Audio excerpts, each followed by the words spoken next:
જો તમને એ દુઃખ થકી છૂટવું હોય તો એના માટેનો ઉપાય છે ભગવાનનું શરણ, ભગવાનનું ભજન. જે કોઈ જીવાત્મા પોતાના અનેક જન્મના કર્મના ફળ થકી છૂટવા ઈચ્છતો હોય, બંધન થકી છૂટવા ઈચ્છતો હોય, તો એક ભગવાનનું શરણું સ્વીકારીને ભગવાનનું ભજન કરે તો ઇતિહાસ સાક્ષી પૂરે છે કે અનેકના દુઃખ છે ને એ દૂર થયા છે. માટે આપઘાત એ કોઈ દુઃખને નિવારણનો ઉપાય નથી. દુઃખ થકી છૂટવાનો ઉપાય છે ભગવાનનું શરણું ને ભગવાનનું ભજન. અને એટલા માટે જ સુખદેવજી મહારાજ પરીક્ષિત રાજાને કહે છે, હરિસ્મૃતિ સર્વ વિપદ વિમોક્ષણમ. ભગવાનનું સ્મરણ છે ને એ જ આપણને બધી પ્રકારની આપત્તિઓ થકી મુક્ત કરનારું છે, બધી પ્રકારના દુઃખ થકી છોડાવનારું છે. માટે કંઈ પણ જીવનમાં દુઃખ આવે ને તો આપણે તરત જ આપઘાત કરવાનો વિચાર ન કરો, સંકલ્પ પણ ન કરવાનો. જ્યારે જીવનમાં કંઈ પણ દુઃખ આવે ને ત્યારે આર્તનાદે ભગવાનની સામે દોડી જવાનો, ભગવાનના ચરણને પકડી લેવાના અને કહેવાનું, હે પ્રભુ મારું દુઃખ તમે દૂર કરો. એ ભગવાન જ એક છે કે જીવાત્માને દુઃખ થકી છોડાવી શકે. બાકી દુનિયામાં બીજી કોઈ તાકાત, કોઈ શક્તિ એવી નથી કે જે જીવાત્માને દુઃખ થકી છોડાવી શકે છે. માટે જીવનમાં ગમે એવું દુઃખ આવે, કોઈ પણ રીતે આપણે આત્મહત્યા કરવાનો તો સંકલ્પ સુધા ન કરો, વિચાર જ ન કરવાનો. કેમ?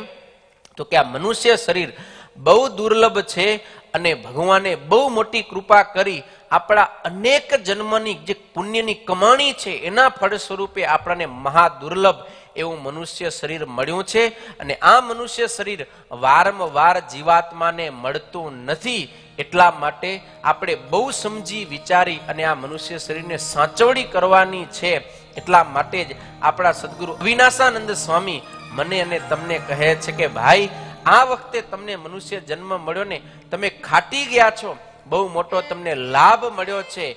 વારંવાર તમને આવું મનુષ્ય શરીર નહીં મળે. માટે તમે આને સમજ્યા વિચાર્યા વિના વ્યર્થમાં ગુમાવી ન દેશો. વારંવાર મનુષ્ય તન ના આવે. વારંવાર મનુષ્ય તન નાવે, વારંવાર મનુષ્ય તન નાવે, જ્ઞાન વિના તે તો વ્યર્થ ગુમાવે, જ્ઞાન વિના તે તો વ્યર્થ ગુમાવે. વારંવાર મનુષ્ય તન નાવે, વારંવાર મનુષ્ય તન નાવે, જ્ઞાન વિના તે તું વ્યર્થ ગુમાવે, જ્ઞાન વિના તે તું વ્યર્થ ગુમાવે. દેવન દુર્લભ દેહ મનુષ્યનો, દેવને દુર્લભ દેહ મનુષ્યનો, દેવન દુર્લભ દેહ મનુષ્યનો, દેવને દુર્લભ દેહ મનુષ્યનો.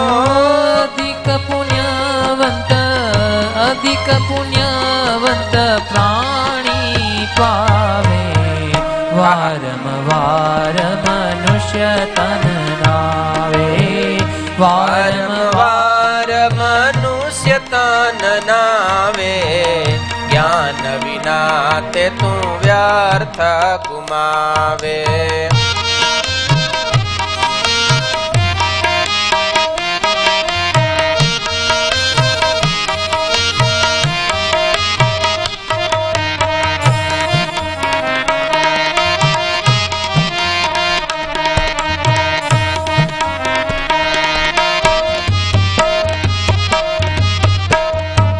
અવિનાશાનંદ સ્વામી કે ભાઈ, વારંવાર આવો તમને લાભ નહીં મળે. અત્યારે બહુ જબરો લાભ મળ્યો છે, આ મનુષ્ય શરીર મળ્યો. તમે જે ધારો ઈ કરી શકો છો. અને ભક્તો વિચાર કરજો, આપણે આત્મા છીએ. આત્માને નથી તો આંખ, નથી કાન, નથી મોઢું, નથી પગ, નથી હાથ, કંઈ જ નથી. આમ તો શાસ્ત્રની અંદર આત્માને નિરાકાર કહેલો છે. પણ ભગવાને બહુ જબરી કૃપા કરી અને મને અને તમને આ મનુષ્ય શરીર આપ્યો ને આપણે હાલી શકીએ, આપણે ચાલી શકીએ, આપણે જોઈ શકીએ, સાંભળી શકીએ, બોલી શકીએ, વિચારી શકીએ, ખાઈ શકીએ. એક પણ કામ એવું નથી કે જે આપણે ન કરી શક્યા, બધું કરી શકીએ છીએ ને એની પાછળનું એક કારણ છે કે ભગવાને આપણને આ અમૂલ્ય એક મનુષ્ય શરીર આપ્યો છે. બહુ દુર્લભ છે, માટે જ્ઞાન વિના આને આપણે વ્યર્થ ગુમાવવું ન જોઈએ.